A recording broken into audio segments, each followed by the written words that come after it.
മലയാണ്മയുടെ പ്രിയപ്പെട്ട കൂട്ടുകാരെ, ഏവർക്കും സ്വാഗതം.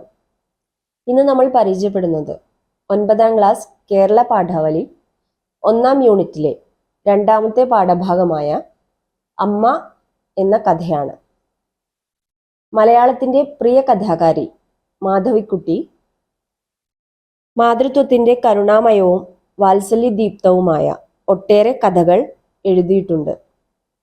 രാത്രിയിൽ, പരുന്തുകൾ, കീറിപ്പൊളിഞ്ഞ ചകലാസ്, നായാട്ടുകാരൻ, പുതിയ ഒരമ്മ, കോലാട്, നെയ്പായസം എന്നിവയോടൊപ്പം അമ്മയും ചേർത്ത് വയ്ക്കാം. അപ്പോൾ നമുക്ക് കഥയിലേക്ക് പ്രവേശിക്കാം. അമ്മ. 20 പൈസയ്ക്ക് പച്ചക്കറി വാങ്ങി മടങ്ങുന്ന ആ വൃദ്ധയെ ഒരു കറുത്ത മെഴ്സിഡീസ് കാറ് തള്ളിയിട്ടു. അവർക്ക് തൻ്റെ വലത്തെ കാല് ചതഞ്ഞു എന്ന് തോന്നി. പക്ഷേ അയ്യോ എന്ന് നിലവിളിക്കാൻ കൂടി നാവ് ഉയർന്നില്ല. വേദന അവരെ അത്ര കണ്ട് മരവിപ്പിച്ചിരുന്നു. കാറ് ഒരു സീൽക്കാരത്തോടെ ധൃതിയിൽ ഓടിപ്പോയി. വൃദ്ധ ചിതറിക്കിടക്കുന്ന വെണ്ടയ്ക്കകളുടെ ഇടയിൽ ആ തെരുവിൽ ഒരു പൊളിഞ്ഞ പാവയെ പോലെ അങ്ങനെ കൊഴിഞ്ഞു കിടന്നു. വേദന എല്ലാ അവയവങ്ങളെയും മരവിപ്പിച്ചിരുന്നു. എങ്കിലും എപ്പോഴും ഒരു കൊഴുത്ത വെള്ളം ഒഴുകിക്കൊണ്ടിരുന്ന ആ കണ്ണുകൾക്ക് മരവിച്ചയുണ്ടായിരുന്നില്ല. വെളുത്ത സാരിയിൽ ഒരു ചുവന്ന വൃത്തം വളർന്നു വികസിച്ചു വരുന്നത് അവർ നോക്കിക്കൊണ്ടിരുന്നു.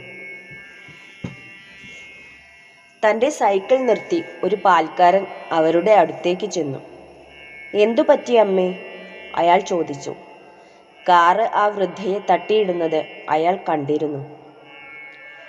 അമ്മേ എന്ന ആ വിളി കേട്ടപ്പോൾ വൃദ്ധയ്ക്ക് കുറച്ചു ശക്തി വീണ്ടു കിട്ടിയ പോലെ അനുഭവപ്പെട്ടു. കാരണം കുറച്ചു കൊല്ലങ്ങളായി അവരെ അങ്ങനെ ആരും സംബോധന ചെയ്തിട്ട്. 5 or 6 കൊല്ലങ്ങൾക്ക് മുമ്പ് തൻ്റെ മക്കൾ അമ്മേ അമ്മേ എന്ന് എത്ര തവണ വിളിച്ചിരുന്നു. അന്ന് അവർ തന്നെ ഉപേക്ഷിച്ചു പുറം രാജ്യങ്ങളിലേക്ക് പോയിക്കഴിഞ്ഞിരുന്നില്ല. അന്ന് താനും സ്നേഹിക്കപ്പെട്ടവളായിരുന്നു. എത്ര തുണികൾ അലക്കിക്കഴിഞ്ഞു തൻ്റെ കൈകൾ കൊണ്ട്, എത്ര ഊണുകൾ ഉണ്ടാക്കി ഊട്ടിക്കഴിഞ്ഞു. ഇനി ചെയ്യാൻ ബാക്കിയൊന്നുമില്ല എന്ന സ്ഥിതിയായി. മക്കൾ ഭാര്യമാരെയും കൊണ്ട് രാജ്യം വിടുകയും ചെയ്തു. എന്താണ് പറയുന്നത്? എനിക്ക് ഒന്നും മനസ്സിലാവുന്നില്ല, പാൽക്കാരൻ അവരുടെ നേർക്ക് തലകുനിച്ചു കൊണ്ട് പറഞ്ഞു. അയാൾ അവരെ സാവധാനത്തിൽ എഴുന്നേൽപ്പിച്ച് ഇരുത്തി. അവരുടെ വലത്തെ കാലിൽ നിന്ന് അപ്പോഴും ചോരയൊഴുകിക്കൊണ്ടിരുന്നു. ചുവപ്പുള്ളതും ചൂടുള്ളതുമായ ചോര. രക്തത്തിനു നരയില്ലല്ലോ, വാർദ്ധക്യ ലക്ഷണങ്ങളില്ലല്ലോ. ഒരു പോലീസുകാരൻ അപ്പോഴേക്കും അവിടെ പുസ്തകങ്ങളുമായി പ്രത്യക്ഷപ്പെട്ടു. താനാണോ ഇവരെ വീഴ്ത്തിയിട്ടത്? അയാൾ പാൽക്കാരനോട് ചോദിച്ചു. ഇതെന്തു ഭ്രാന്ത്? പാൽക്കാരൻ പറഞ്ഞു. ഇവരെ ഒരു കറുത്ത ബിലാത്തിക്കാരാണ് വീഴ്ത്തിയിട്ടത്. അത് നിൽക്കാതെ ഓടിക്കളഞ്ഞു. ഞാൻ എന്തിന് ഈ വൃദ്ധയെ വീഴ്ത്തിയിടുന്നു? എനിക്ക് കണ്ണില്ലെന്നുണ്ടോ? എനിക്ക് തലയ്ക്ക് നൊസ്സുണ്ടോ? ശരി ശരി, എന്നാൽ താനാണ് ഈ കേസിൻ്റെ ദൃക്സാക്ഷി, പോലീസുകാരൻ പറഞ്ഞു. പറയൂ, എന്താണ് പേര്? എൻ്റെ പേര് ബോലേറാം എന്നാണ്. അച്ഛൻ്റെ പേരോ? അച്ഛൻ്റെ പേര് മോത്തിറാം. തൻ്റെ സ്വദേശം എവിടെയാണ്? ഇമാംഗഞ്ച്. ഇമാംഗഞ്ചോ? അതെവിടെ കിടക്കുന്നു? ഇതെന്തു ഭ്രാന്താണ്? പാൽക്കാരൻ അക്ഷമനായി പറഞ്ഞു. ഗയയുടെ അടുത്താണല്ലോ ഇമാംഗഞ്ച്. ഇത്ര കൂടി പോലീസുകാർക്ക് അറിയില്ലെന്നോ? അയ്യോ, എനിക്ക് തീരെ വയ്യ, വൃദ്ധ ആവലാതിപ്പെട്ടു. ഇവരെ വല്ല ഡോക്ടറുടെയും അടുത്ത് എത്തിക്കട്ടെ, പാൽക്കാരൻ പറഞ്ഞു. എന്നിട്ടാവാം തൻ്റെ ചോദ്യവും ഉത്തരവും. ഇവരുടെ കാലിൽ നിന്ന് ചോര ഒഴുകുന്നത് തനിക്ക് കാണാനില്ലേ? ചോദ്യങ്ങൾ മുഴുവനാക്കാതെ ഞാൻ എങ്ങനെ ഈ കേസ് റിപ്പോർട്ട് ചെയ്യും? പോലീസുകാരൻ ചോദിച്ചു. റിപ്പോർട്ട് ചെയ്യുന്നു? നിങ്ങൾക്കും ഒരമ്മയില്ലേ? ഈ വൃദ്ധയെ റോട്ടിൽ കിടത്തി മരിപ്പിക്കാനാണോ തൻ്റെ ഉദ്ദേശം? മാറി നിൽക്ക്, ഞാനൊരു ടാക്സി വിളിക്കട്ടെ. അയ്യോ, എനിക്ക് തീരെ വയ്യല്ലോ, വൃദ്ധ ആവലാതിപ്പെട്ടു. പാൽക്കാരൻ ഒരു ടാക്സി നിർത്തി അതിലേക്ക് വൃദ്ധയെ താങ്ങിയെടുത്തു വെച്ചു. ഡോക്ടറുടെ അടുത്തേക്ക്. അയാൾ ടാക്സി ഡ്രൈവറോട് പറഞ്ഞു. കാലിൽ നിന്ന് ചോര ഒലിക്കുന്നത് നിർത്തട്ടെ. 1/4 മണിക്കൂറായി ഇത് തുടങ്ങിയിട്ട്. ഇത് നിങ്ങളുടെ അമ്മയാണോ? ടാക്സി ഡ്രൈവർ ചോദിച്ചു. എൻ്റെ അമ്മയല്ല, പാൽക്കാരൻ പറഞ്ഞു. എൻ്റെ അമ്മയാണെങ്കിൽ ഈ വയ്യാത്ത കാലത്ത് പച്ചക്കറി വാങ്ങാൻ ഞാൻ അവരെ പുറത്തേക്ക് അയക്കുകയില്ല. ഇവരെ ഞാൻ ഇന്ന് ആദ്യം കാണുകയാണ്. ഒരു കറുത്ത ബിലാത്തി കാറ് ഇവരെ തട്ടിയിട്ട് കാല ആകെ ചതച്ചിരിക്കുന്നു. എനിക്ക് പലയിടത്തും പാലെത്തിക്കണം. നിങ്ങൾക്കും ഞാൻ പണം തരാം. ഇവരെ ഒരു ഡോക്ടറുടെ അടുത്ത് എത്തിക്കാമോ? പണമൊന്നും വേണ്ട, ഞാൻ എത്തിക്കാം, ടാക്സി ഡ്രൈവർ പറഞ്ഞു. ഡോക്ടറുടെ മുറിയിലേക്ക് താങ്ങിയെടുത്തുകൊണ്ടാണ് അയാൾ ആ വൃദ്ധയെ കൊണ്ടുചെന്നത്. എന്തുപറ്റി? ഡോക്ടർ ചോദിച്ചു. ഇവരെ ഒരു ബിലാത്തിക്കാറ് വീഴ്ത്തിയിട്ടു, ഡ്രൈവർ പറഞ്ഞു. കാലിന്മേൽ ചതവ് പറ്റിയിരിക്കുന്നു. ഇവിടെ കിടക്കൂ അമ്മേ. ഡോക്ടർ ആ വൃദ്ധയെ കട്ടിലിൽ പിടിച്ചു കിടത്തി. വീണ്ടും അമ്മേ എന്ന വിളി. വൃദ്ധ കണ്ണുകൾ മിഴിച്ചു ചുറ്റും നോക്കി. ഡോക്ടർ ആ മുറിഞ്ഞ കാല് പരിശോധിക്കുകയായിരുന്നു. അമ്മയ്ക്ക് വേദനിക്കുന്നുണ്ടോ? ഈ ചോദ്യം പണ്ടൊരിക്കലും താൻ കേട്ടുവല്ലോ. വൃദ്ധ ആലോചിച്ചു. പണ്ടൊരിക്കൽ താൻ തലവേദനിച്ച് കിടന്നപ്പോൾ 10 വയസ്സായ മകൻ വന്ന് അവൻ്റെ ചെറിയ കൈത്തലം തൻ്റെ നെറ്റിമേൽ വെച്ച് ചോദിച്ചു, അമ്മയ്ക്ക് വേദനിക്കുന്നുണ്ടോ? അവൻ്റെ കണ്ണുകൾ നിറഞ്ഞിരുന്നു. അവനും എത്ര വേഗത്തിൽ മറ്റൊരാളായി തീർന്നിരിക്കുന്നു. അവനെ കണ്ടിട്ട് തന്നെ എത്ര കൊല്ലങ്ങളായി.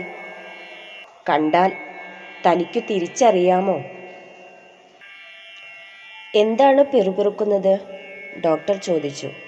എനിക്ക് മനസ്സിലാവുന്നില്ല. വേദനിക്കുന്നുണ്ടോ? ഞാനിപ്പോൾ സമാധാനമാക്കി തരാം. അയാൾ ചോര കഴുകി തുടച്ച് ആ മുറിവ് കെട്ടി. എവിടെയാണ് താമസിക്കുന്നത്? അയാൾ ചോദിച്ചു. എവിടെയാണ് അമ്മേ നിങ്ങളുടെ വീട്? ടാക്സി ഡ്രൈവർ ചോദിച്ചു. പഹാഡ്ഗഞ്ച്. അവിടെ നിങ്ങളെ ശുശ്രൂഷിക്കാൻ മക്കളൊക്കെ ഇല്ലേ? ഡോക്ടർ ചോദിച്ചു. വൃദ്ധ തല കുലുക്കി. ഞാൻ അവരെ വിളിപ്പിക്കണോ? അയാൾ ചോദിച്ചു. വേണ്ട, ഞാൻ പൊയ്ക്കോളാം. എനിക്കൊക്കെ മാറി, വൃദ്ധ പറഞ്ഞു.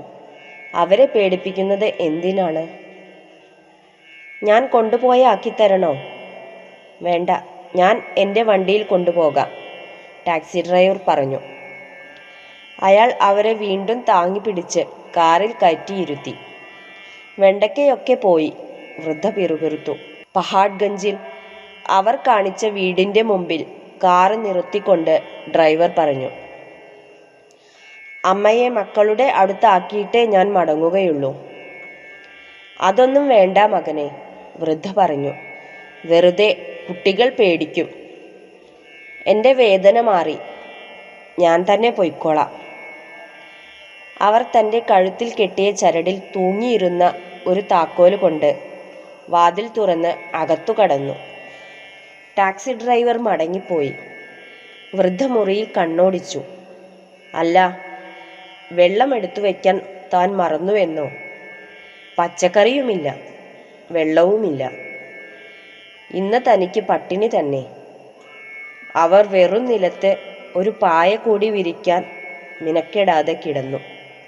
കരിഞ്ഞ മരങ്ങളുടെ വേരുകൾ മണ്ണിൽ നിന്നും പിടിച്ചു വിടുവിച്ചു മേൽപോട്ട് ഉയരുന്നതുപോലെ ആ കൈവിരലുകൾ ഒരു നിശ്ചലതയോടെ മേൽപോട്ട് വളഞ്ഞു കിടന്നു. കണ്ണുകളിൽ നിന്ന് കണ്ണുനീർ കലർന്ന ഒരു കൊഴുത്ത വെള്ളം ഒലിച്ചുകൊണ്ടിരുന്നു. താൻ എല്ലാം ചെയ്തു കഴിഞ്ഞിരിക്കുന്നു, അവർ തന്നെത്താൻ പറഞ്ഞു. എത്ര തുണികൾ അലക്കിക്കഴിഞ്ഞു, എത്ര ഊണുകൾ ഉണ്ടാക്കി ഊട്ടി, എത്ര തവണ ഉറക്കമൊഴിച്ചിരുന്ന് കുട്ടികളെ ശുശ്രൂഷിച്ചു. ഇപ്പോൾ അവരെല്ലാം വളർന്നു അച്ഛന്മാരായി. ഇപ്പോൾ തന്നെ കൊണ്ട് ആർക്കും ഒരാവശ്യവുമില്ലാതായി.